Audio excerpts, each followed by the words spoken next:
neste momento, Deus, através desta emissora, leva até você mais um programa de fé, com hinos, orações e uma palavra poderosa a seu favor.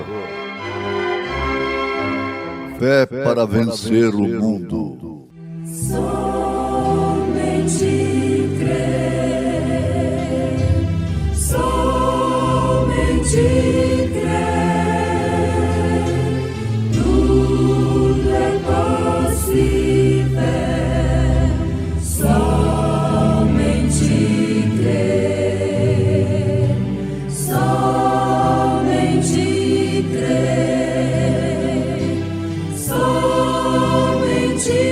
crer, tudo é possível. Somente crer. E como aconteceu nos dias de Noé, assim será também nos dias do Filho do Homem. Comiam, bebiam, casavam e davam-se em casamento, até o dia em que Noé entrou na arca, e veio o dilúvio, e os consumiu a todos.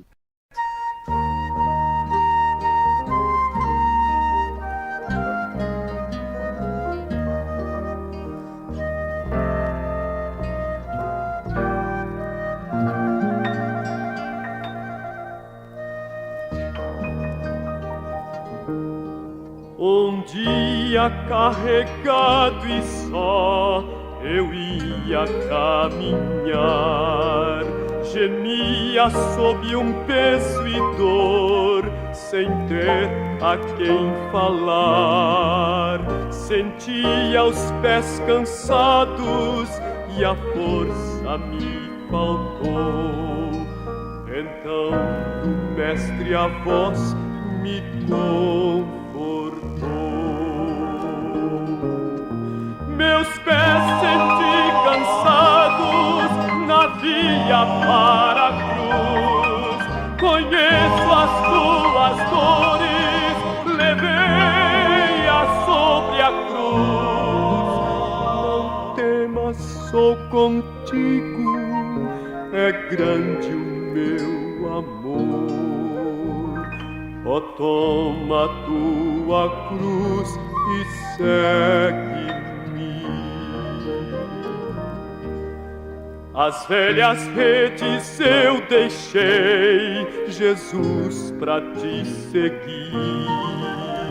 Meu peito se inflamou de amor, saí pra te servir. Eu quis ganhar-te as almas, reveses encontrei. Fraquejo, amado mestre, o que farei? Deixei levar na glória, ao mundo vim por ti, pra te levar a glória, a cruz sofri por ti. Não temas, sou contigo, meu nome é Salvador. Ó, toma tua cruz e segue-me. Eu sinto alento, ó meu Senhor, ouvindo teu falar. Queria fazer tanto aqui, Jesus, pra te agradar, mas vejo em mim fraquezas, não vejo em mim poder. Ouvi o amado mestre então dizer: se um copo d'água apenas as mãos te confiei, um copo d'água apenas, não mais te pedirei. Somente na fraqueza se opera o meu poder. Na tua força, ó Mestre, eu seguirei.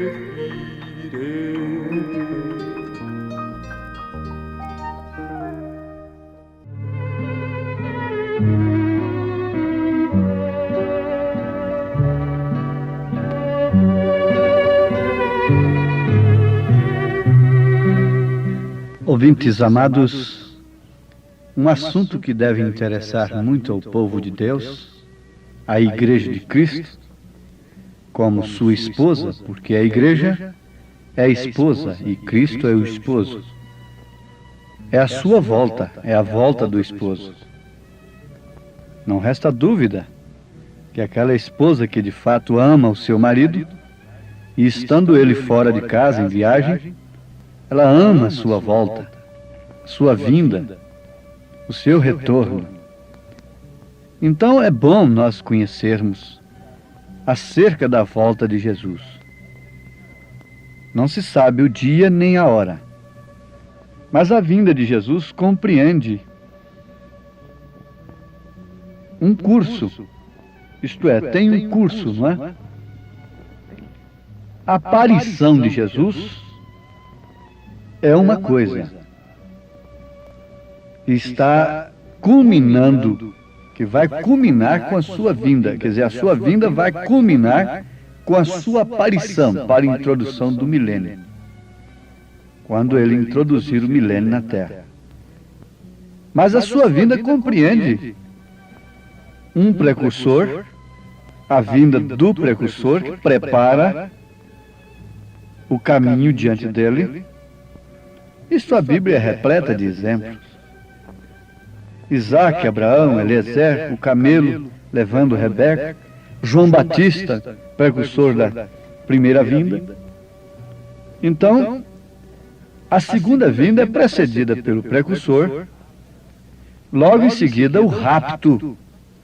São Paulo diz que é alarido, voz de arcanjo e trombeta de Deus. 1 Tessalonicenses, capítulo 4, a partir do verso 13, nós encontramos isso. O alarido é a mensagem do precursor. A voz do arcanjo é a voz que chamará aqueles que dormem no Senhor para a primeira ressurreição. Então, eles responderão. Estarão todos aqui na terra por um período, como quando Jesus morreu lá no Calvário, foi sepultado na ressurreição. Então, não vieram também santos do Velho Testamento? Estiveram entre os seus parentes, se identificaram? A Bíblia não diz assim? Assim também nós teremos um período não menos de 30 dias, nem mais de 40 dias, de identificação para a fé perfeita, absoluta, para o rapto. Agora, isso o mundo não verá. Esse é o rapto, é a fase do rapto, a voz do arcanjo. Tem gente que pensa que o túmulo vai ficar aberto lá. Não, a expressão abertura é uma alegoria. O corpo ressurreto não dependerá de tijolos, de parede alguma. Não. Isso não é apenas um conhecimento teológico, isso não é um pensamento. Isso é verdade, isso é a Bíblia, é o que vai acontecer. Se você crê, vai acontecer, se não crê, vai acontecer da mesma maneira. A incredulidade do homem não anula a palavra de Deus. Não anula o propósito, os planos, o que Deus tem determinado desde antes da fundação do mundo. Agora, amados, nos dias em que a igreja está inteiramente ocupada com os problemas sociais do povo, vejam só, que tipo perfeito da Marta. Duas irmãs hospedavam Jesus. Uma chamava-se Marta e outra Maria. E a Marta estava cuidando de Jesus, um cuidado tremendo de Jesus, fazendo comida material. Maria, porém, estava aos pés de Cristo, banhando-lhe os pés com lágrimas. Marta, em não contente com isso, disse: Mestre, mande que minha irmã venha me ajudar. Olha, eu estou aqui na cozinha sozinha, trabalhando para pôr a comida na mesa. Que comodismo é este, Maria? Só quer viver aos pés de Jesus? E quem vai comer depois? A Marta tinha essa missão de preocupar-se com a coisa material. Mas Jesus, respondendo, lhe disse: Marta, Marta, estás ansiosa. Maria escolheu a melhor parte, uma parte que não lhe será tirada. Todas essas coisas materiais serão tiradas, serão queimadas. Mas o que a Maria tem escolhido, essa não lhe será tirada. Nós não sabemos o dia nem a hora em que Jesus vem, mas ele deu sinais. A mulher não sabe a data exata, o dia e a hora do seu parto, mas ela tem os sinais que precedem. Existe a data provável do parto, pelos sintomas, pela maneira, mas não o dia e a hora exata. E Jesus disse justamente isso, que ninguém sabe, nem os anjos, nem ele próprio sabia, como o filho não sabia, mas somente o Pai sabe o dia e a hora. Agora a senhora que está me ouvindo, que é mãe, me responda uma coisa. A senhora ficou sabendo o dia e a hora ou não que seu filho nasceu? Sim, principalmente aquelas que são mães de mais de um filho, que já sentiram os sintomas por 2, 3 vezes, 3, 4, 5, 6 partos. Sim, chega a hora que a gente sabe. Sabe que não tem nada pela frente que possa consertar, que possa satisfazer. Naquela hora o marido chama: vamos para a churrascaria comer um churrasco. Vamos para a casa dos seus pais que moram em outro estado. Vamos para a casa, vamos para a fazenda, vamos para o clube. Não. Essa é a hora de ir para a maternidade. Tem chegado a hora de dar à luz o filho. Irmãos, se nós não estamos numa hora desta, se os sinais, os sintomas que a Bíblia nos oferece em relação como sinal do fim, não nos advertem, somos estéreis, somos mulheres estéreis, somos igrejas estéreis que não geram filho. Só tem uma resposta para isso: ocupada com os problemas sociais. E que bonito, como isto agrada aos reis. A filha de Herodias agradou o rei, as filhas da grande prostituta têm agradado aos reis, porque elas estão preocupadas com a mesma coisa, com o mesmo problema. Jesus Cristo disse em São Lucas capítulo 17, versículo 26, e como aconteceu nos dias de Noé, assim será também nos dias do Filho do Homem. Comiam, bebiam, casavam, davam-se em casamento, até o dia em que Noé entrou na arca e veio o dilúvio e os consumiu a todos. Como também, da mesma maneira aconteceu nos dias de Ló. Comiam, bebiam, compravam, vendiam, plantavam, edificavam. Mas no dia em que Ló saiu de Sodoma, choveu do céu fogo e enxofre e os consumiu a todos. Assim será no dia em que o Filho do Homem se há de manifestar. A gente pergunta, lendo a Bíblia: daqui 10 séculos, daqui 20 séculos, daqui 50 séculos o Filho do Homem vai se manifestar. Então nós vamos viver os dias de Sodoma e os dias de Noé vão ser daqui 100 séculos ainda. Servos negligentes e infiéis que dizem: o Senhor tarda. Escarnecem da vinda do Senhor, como disse São Pedro, escarnecedores que escarnecem da mensagem precursora. São escarnecedores da vinda de Jesus Cristo. Pregam a piedade, mas negam a sua eficácia. E como Janes e Jambres, eles resistem ao profeta de Deus. Mas o povo de Deus será tirado, de uma forma ou de outra. as pedras vivas sairão. Saem porque quando ouvem a voz do pastor, sendo ovelhas, não tem aonde ficar mais, senão na palavra, senão na mensagem. Temos de comer, temos de beber, temos de comprar às vezes, temos de vender, temos de plantar, temos de edificar, de construir. Está construindo sua casa? Ponha o tijolo hoje, embora se soubesse que ele venha amanhã. É um agricultor? Semeia semente hoje, ainda que você soubesse que ele viesse amanhã.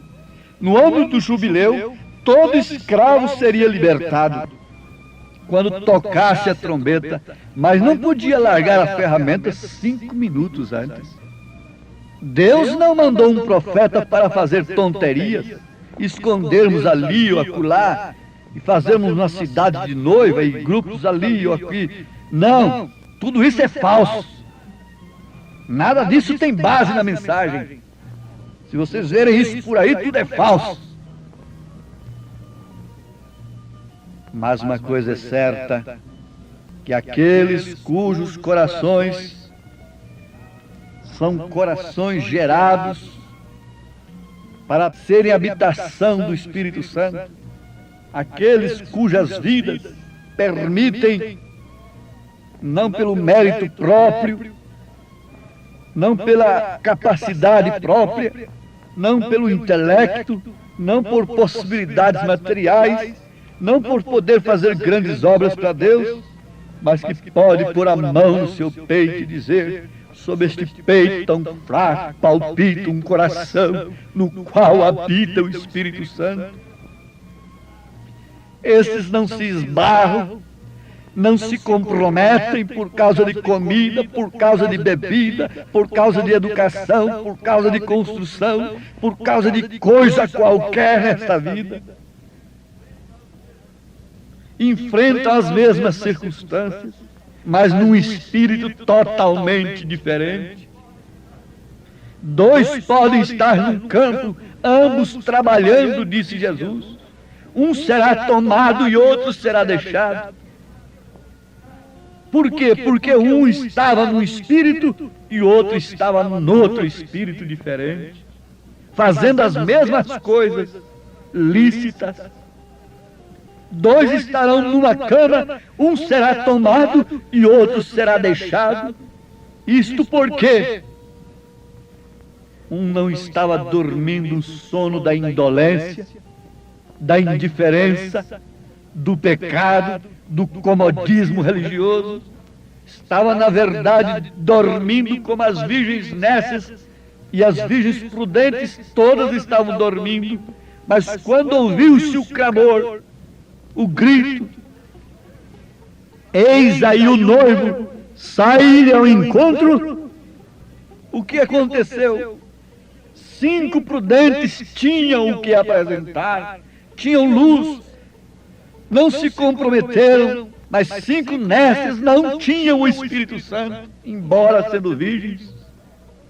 Não pode haver uma luz maior do que esta.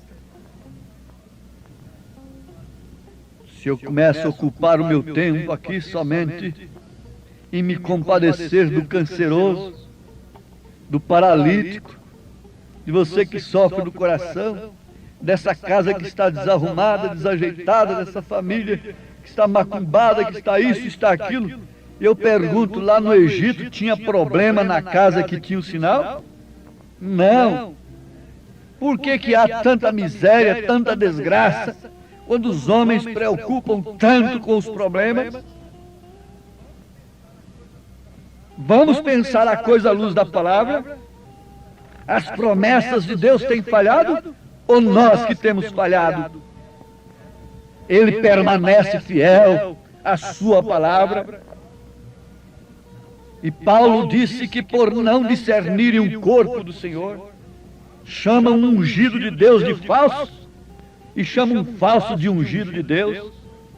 Eles não discernem o corpo do Senhor. Jesus disse: se vier um em seu próprio nome, em nome de Trindade, vocês aceitam. Mas quando eu venho em nome do meu Pai, vocês não aceitam.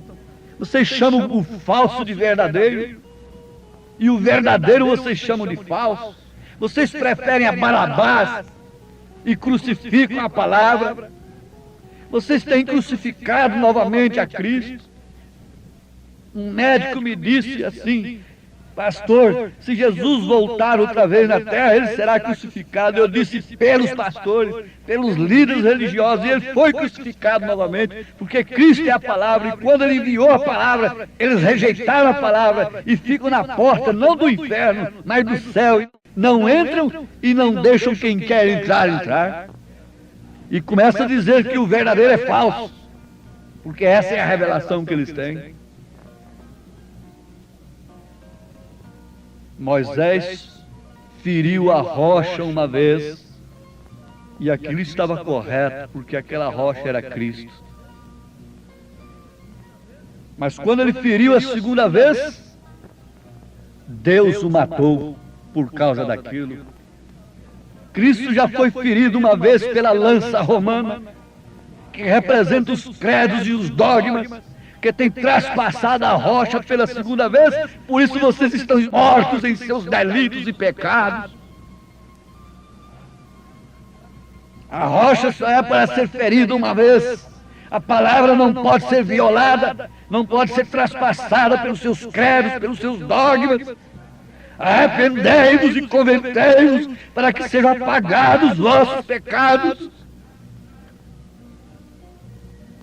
Dias de Sodoma, mulheres se vestindo como bem entendem, tudo sendo tolerado, escolas obrigando a alunas a se vestirem contrárias às Escrituras, desrespeitando a fé das filhas de Deus.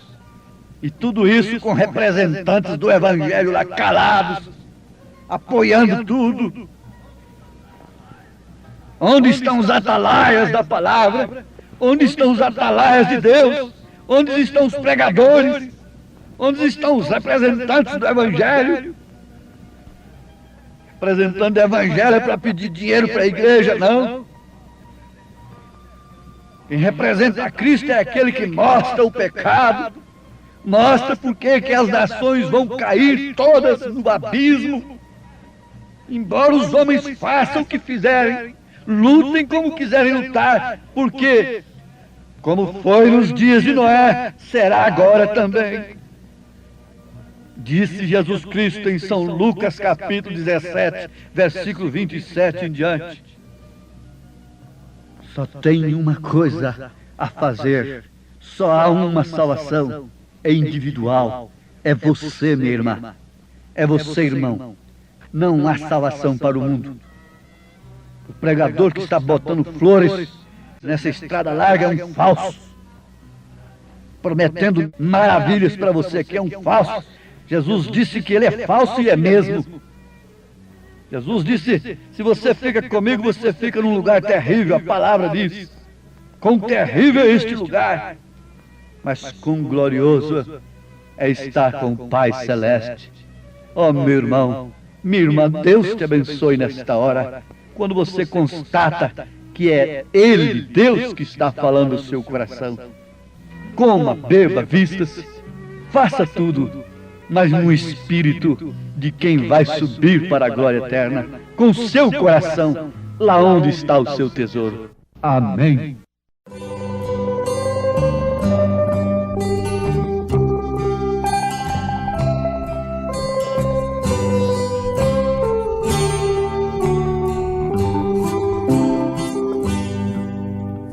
Tudo nos mostra que Cristo já volta, breve Jesus voltará.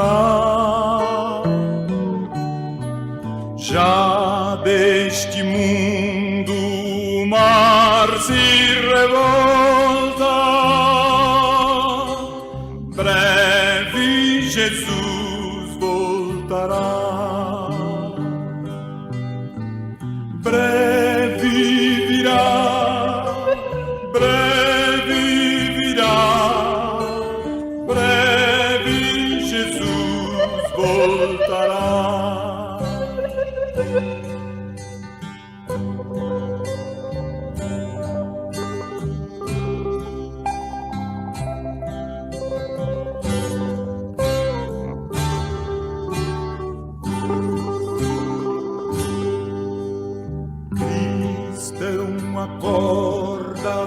tua vinda é certa, breve Jesus voltará. Para recebê-lo estás bem alerta, breve Jesus voltará.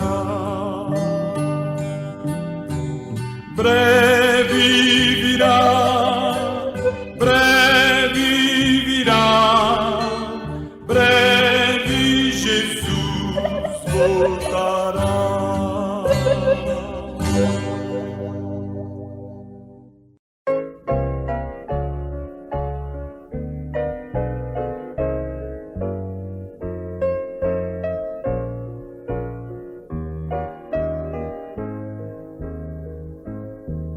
Os sinos a vibrar no além, o dia já findou.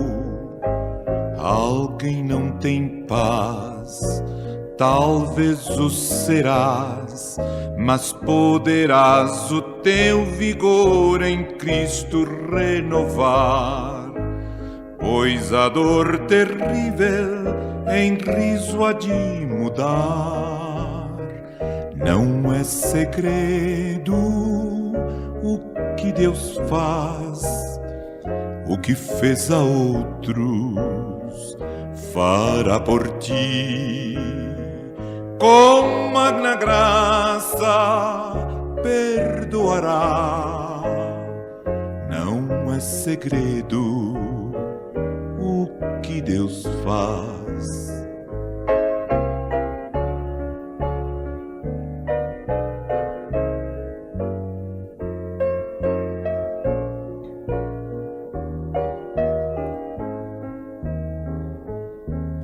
A noite não existirá, pois andarás com Deus em raios de luz, nos caminhos teus. Nenhum poder te vencerá andando com Jesus. Crê em tal promessa de quem morreu na cruz. Não é segredo o que Deus faz, o que fez a outros fará por ti. Com magna graça perdoará. Não é segredo o que Deus faz. Não é segredo o que Deus faz, o que fez a outros fará por ti. Com magna graça perdoará. Não é segredo o que Deus faz.